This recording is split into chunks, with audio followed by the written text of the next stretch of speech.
we're back again. One more time. Let's do it. It's the segment for The infamous. If Bomb.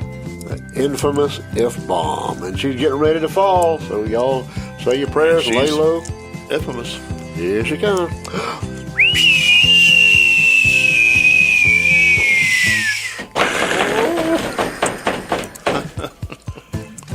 Wow, there's a little aftershock on that one, did you? I feel hear it. It's still Yeah, I think we hit the Richter scale with I that. do. I think we kind of might have broke a record. As long as we didn't break any equipment here, that's probably what's wrong with this place.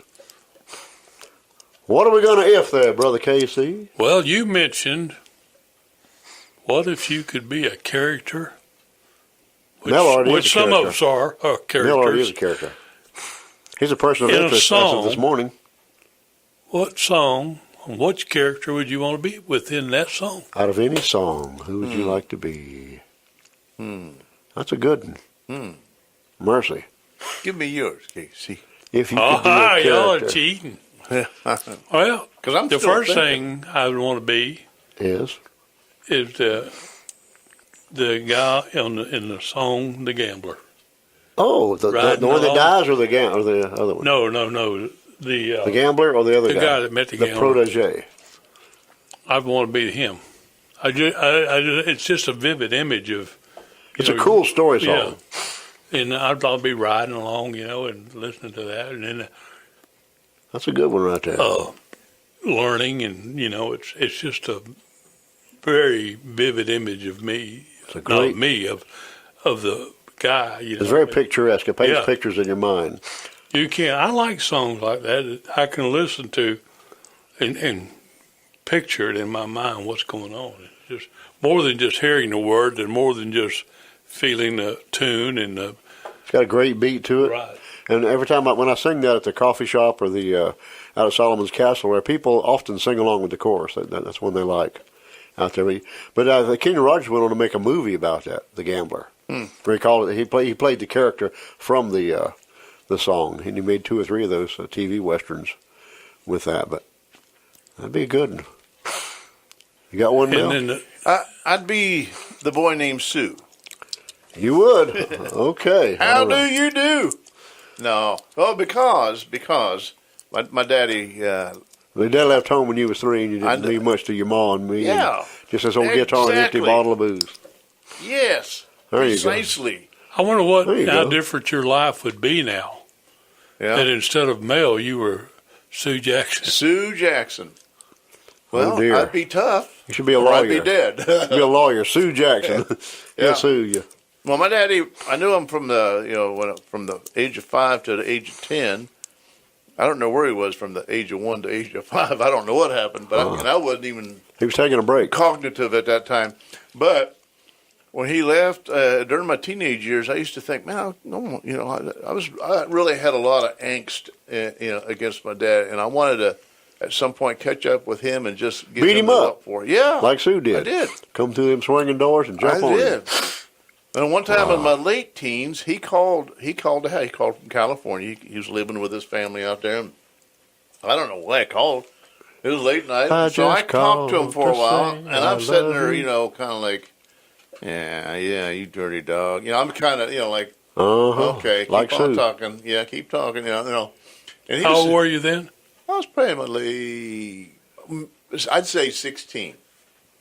16. He was made a vow to the moon and stars that he'd search the honky tonks and bars. Yeah. Kill the man that gave me that awful name. As it turned out the direct opposite. The one thing I've always hated about my mother or about myself was the problem that my mother had. She was always kind-hearted. You hated that? Well, she All right. she Too always forgiving allowed of the him? drunks to come into the Too house. forgiving. Yeah, forgiving. Yeah. Wow.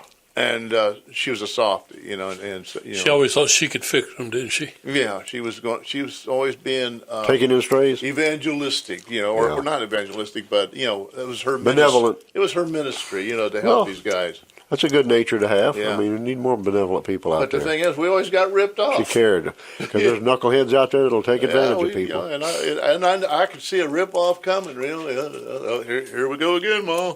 You did it again, Mom. But here we go again.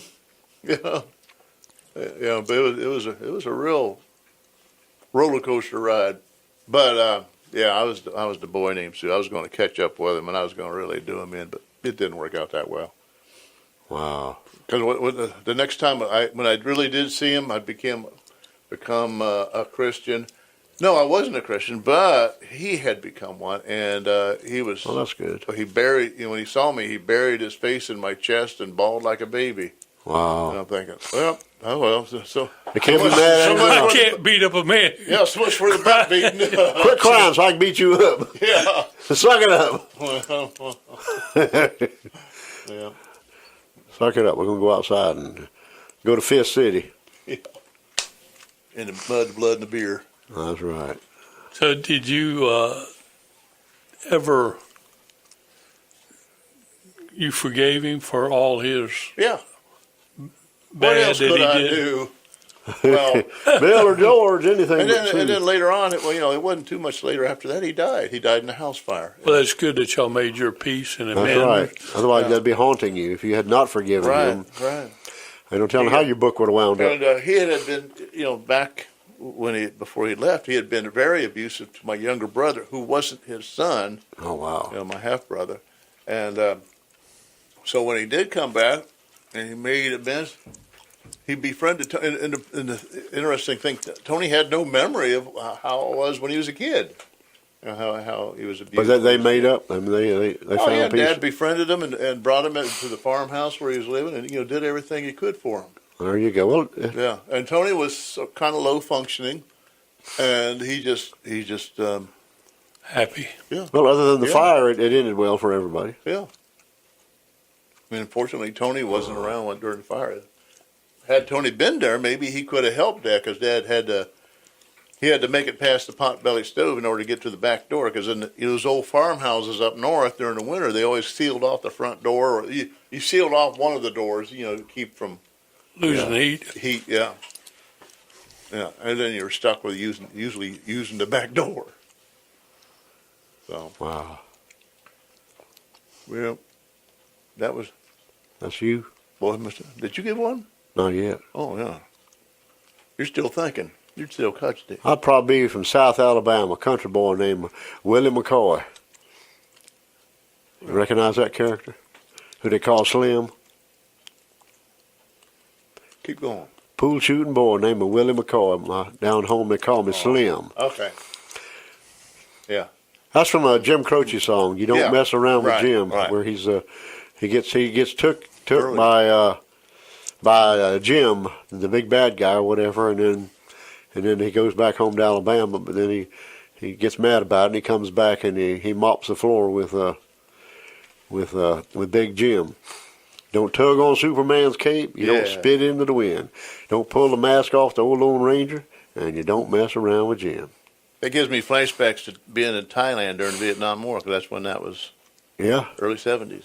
That's a good song. Jim Croce had a lot of good character songs, and a lot of them were based on people, and maybe not all the facts of the song, but he based a lot of his characters on people he had actually crossed paths with, as when he was in the service, and when he was a truck driver, and when he went to other countries doing different kinds of work, and when he was a special eds teacher, and he just had a lot of adventures. A construction worker, he did a lot of different things that gave him ideas for these songs of his. All that in such a short life. Yeah, died at age 30. He lived a long Plane life. crash, right? Yeah, That's but how I they got, all died. Plane crash. yeah, Don't fly in those planes. that's right. If you're famous, stay out of them. But Yeah. I think it'd be Willie Slim, and a guy who's mentioned in the credits on his albums was named Willie McCoy, and it's Willie Slim McCoy. So he borrowed that guy's name to be that character in that song. He kind of immortalized him a little bit. He looked out for his buddies, just like the song "Bad Bad Leroy Brown." At the edge of the bar sat a girl named Doris, and ooh, that girl looked nice. That's a nun that he knew named Doris, and she didn't hang out in bars, but he wanted to kind of give her a nudge. So he based that on I wonder on if she her. was good looking then. I don't know. Bet you will. Or he's just Anyhow, you said you had a second one. Who's your other one? Well, no, but it's not a person. Oh, it's not a person.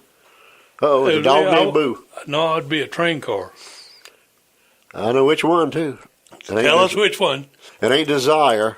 No. It's the city of New Orleans. Yep. Yeah. He knew City it. of New Orleans. Riding on the city of New Orleans. That's a good song. Steve Goodman wrote that. He first pitched it to Johnny Cash, who was busy with some other project. Well, I ain't got time to do that, and not no thank you or whatever. So then he gives it to Arlo Guthrie. Then it goes to the roof as a hit or whatever. And Cash said later on that he should have took it, but he recorded it later on. But his version pretty much sucks. He was doing a concert, Arlo Guthrie. Yeah. And after the concert, he said you'd always have people come up to you pitching songs. Hey, I wrote this song.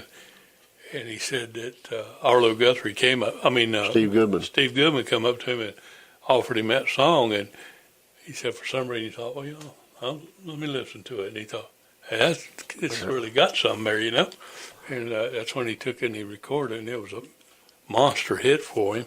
It's kind of And it's a very nostalgic. Anybody who's growing up listening to trains or hearing them go by or whatever rode them, it's nostalgic. It's sad in a way because it talks about this train's got the disappearing railroad blues. It's like how the trains are going away.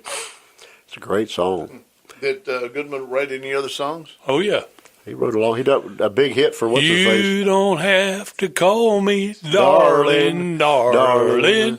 You never even call me by my name. Big hit for David Allen Coe. And that's got a funny story to it, too, because he wrote the song and he sent it to David Allen Coe and told him, he said, I've written a perfect country western song. That's right. And David Allen Coe listened to it and said he wrote him back and said, this is not the perfect country western song because it doesn't anything about mama, trains, trucks, getting drunk, prisons, dogs.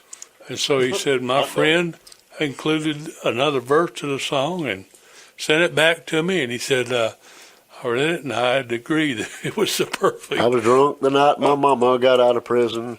Came to pick me up in the pouring rain. But on the way to the station in a pickup truck, she got run over by a damn old train. Oh, Lordy, Lordy. Well, we got to get it on that note. Perfect country song. That's a good way to end it right there. We got to end it. We're down to about 30 seconds, and y'all think about what character from a song you'd like to be, maybe. Go listen to that song and see if you really want to be that person.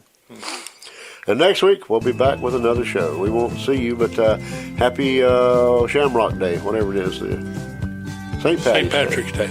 But chase Friday. Chase a few snakes off. And we'll see you next week. What is our frequency, Kenneth?